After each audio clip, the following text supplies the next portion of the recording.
What's she doing? She doesn't like it out there. How's she liking the snow? She is taking it all in. Come on.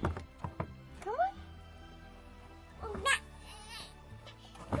What do you think, Beanie? See, I think I don't like my hands being covered.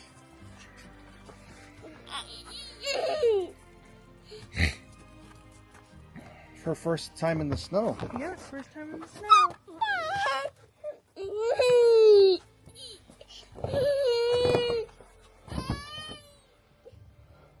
don't think she's thinking too highly of it yet. You don't think she's liking it? No. What are you thinking? I think it's pretty. You think it's pretty? You don't like your hands being covered? No.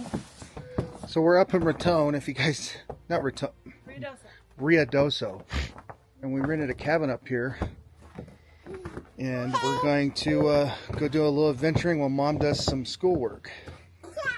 And this is, we thought we'd come up because it was supposed to snow, and we would take Phoenix to the snow. What do you think, honey? And now she's here. Here we are. It's her first time in the snow. It snowed pretty good last night, huh? Not bad. What do you think about maybe an inch? No. What? No, not even that. Maybe a quarter of an inch. So we, and it's Anna, our new dog's first time in the snow too. She's loving it. She's a miniature schnauzer. Anna! Anna! Come on! Come on, what are you doing here? All right, we're gonna go do some adventuring now. So, all right, guys, we're gonna go do some adventuring.